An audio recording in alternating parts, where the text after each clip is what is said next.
Buenas tardes amigos de Kyle, los saluda como cada semana Raúl Armenta. En esta ocasión tenemos una entrevista con la autora mexicana originaria de Monterrey, Mónica Castellanos, que viene a presentar su novela más reciente publicada por Editorial Grijalbo, El aroma de los anhelos, que ya la pueden encontrar en cualquier librería del país. Y pues vamos a la entrevista. Muy bien, pues antes que nada, ¿qué nos puedes contar de esta novela, del aroma de los anhelos? Bueno, pues esta novela surge en el 2014 como una inquietud de dar un lugar a todas las mujeres que sin ser grandes personajes de la historia, México ha dejado en la sombra, un poco en la oscuridad. Mujeres que con su trabajo, con su esfuerzo, han hecho pues lo que es el México de hoy. ¿No? Todas estas mujeres que en el campo, en la industria, en sus hogares, eh, nos dejaron con su esfuerzo y con su valor los derechos de los que hoy disfrutamos. Y me refiero a mujeres como Matilde Montoya, que fue la primera médico, o mujeres como Hermila Galindo, que en 1917 se inconformó porque no podíamos votar. Y aunque el voto femenino se logra hasta 1953, o sea, muchos años después, sin embargo, bueno, pues ella desde entonces ya se inconformaba por esta situación de que las mujeres no podíamos tener ni siquiera ese derecho elemental de elegir a nuestros gobernantes. Y también otras mujeres como las de los clubes del Partido Liberal Mexicano, que a mí me llamó mucho la atención y parte de lo que yo descubrí ahí en la investigación, Raúl, eh, fue que, fíjate, ellas ya influidas por el pensamiento de los hermanos Flores Magón, eh, llevaban pues escondido entre sus ropas comunicaciones, mensajes, esperaban a los obreros afuera de las fábricas y les entregaban propaganda. Y entonces así es como surge el personaje femenino, que es María Treviño, y de una novela que se desarrolla 4 meses antes de la Revolución Mexicana. Entonces, El aroma de los anhelos, pues es la historia de esta jovencita que tiene 15 años, que está por cumplir 16, y que además de tener estas inquietudes por el voto femenino, por la participación de la mujer en la política, se enamora de un médico que le dobla la edad. Y bueno, pues ahí se va desarrollando esta trama en este ambiente histórico. Claro. Y justamente cómo fue la investigación para darle toda esta ambientación histórica a la novela. Sí, pues fue un trabajo intenso. Obviamente, además de hubo pues un trabajo, todo lo que fue la historia nacional, cómo estaba el contexto en ese momento. Porfirio Díaz ya tenía pues más de 3 décadas en el poder. Y sí, hay que reconocer que él tenía, bueno, pues había traído a México un gran progreso, con mucha influencia de Francia. Había en la sociedad un gran afrancesamiento. Las comunicaciones habían dado un gran paso, el ferrocarril estaba ya en casi toda la República, sin embargo, había una enorme diferencia social. Y bueno, pues yo, todo este contexto general, pues lo estuve investigando, pero además el contexto particular, porque la novela se desarrolla en 3 grandes escenarios, que son Monterrey, Nuevo León, Parras, Coahuila y San Antonio, Texas. Y entonces ahí recurro a los cronistas locales, como es Israel Cavazos, con su breve historia de Nuevo León, donde documento ya los acontecimientos particulares de la época en Monterrey. Yo soy de aquí en Monterrey, que tiene su casa.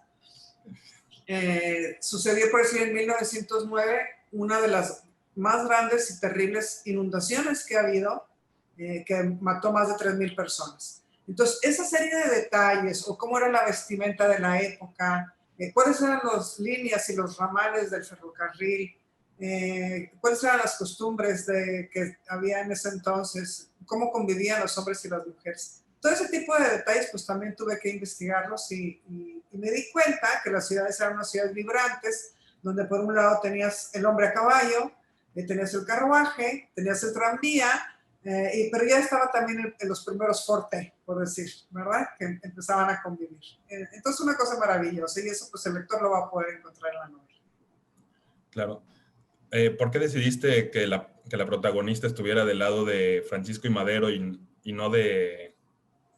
Bueno, más bien, ¿por qué justo en este periodo de la historia? No tanto por qué con Francisco y Madero, sino por qué en este en este Sí. preciso momento de la historia?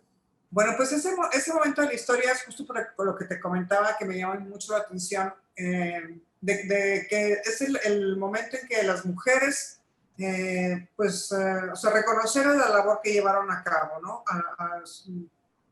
Antecediendo los derechos que tenemos nosotros ahorita. Y por otro lado, contestando a tu pregunta también de por qué este personaje se inclina más por Francisco y Madero, bueno, pues porque ella tiene la hija del jardinero, que es con quien juega, y tiene su nana. Entonces son personajes entrañables, sobre todo su nana, a quien ella quiere muchísimo, y es como un personaje que se encuentra entre estos dos grandes mundos, los comprende a los dos y ve esas enormes injusticias que hay en la sociedad. Y por eso lucha contra Porfirio Díaz, porque ve todas esas injusticias que están ahí y quiere hacer algo por cambiarlas. Claro.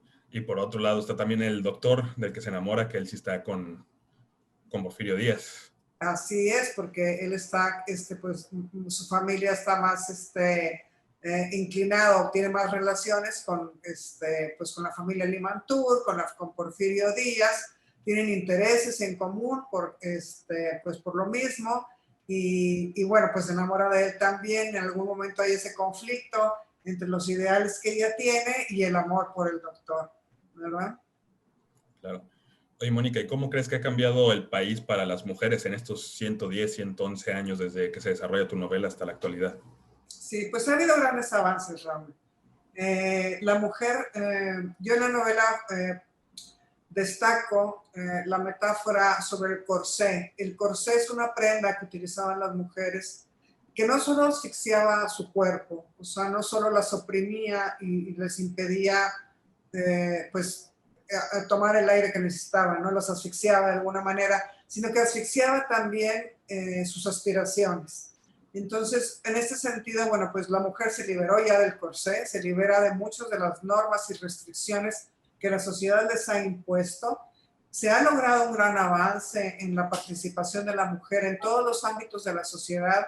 Sin embargo, falta mucho por hacer. Todavía hay muchos sectores donde vemos con tristeza que niñas y mujeres son vendidas para casarse. Y esa es una noticia que acaba de suceder hace poco y que nos llena de tristeza. Vemos todavía la cantidad de feminicidios que siguen sucediendo. Y eso es algo que no debe de suceder. O sea, es algo que tiene que terminar. Entonces, yo creo que ahí todavía nos falta mucho por hacer, nos falta mucho por seguir insistiendo, sin quitar el dedo del renglón, de que esas injusticias deben de terminar. Claro.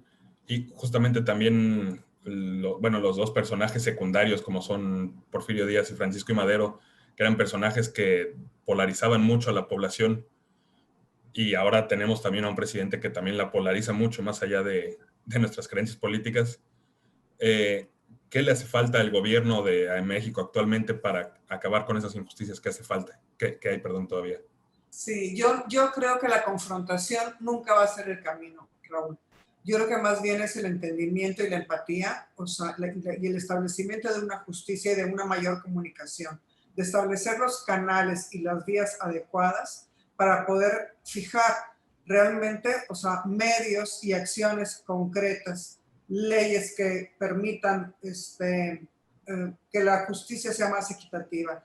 Pero la polarización y lo que se está haciendo actualmente nunca va a ser el camino. Al contrario, la historia nos muestra y nos ha mostrado, no únicamente con la Revolución Mexicana, lo fue la Guerra Civil en España también, que la polarización lo único que trae es guerra y muerte.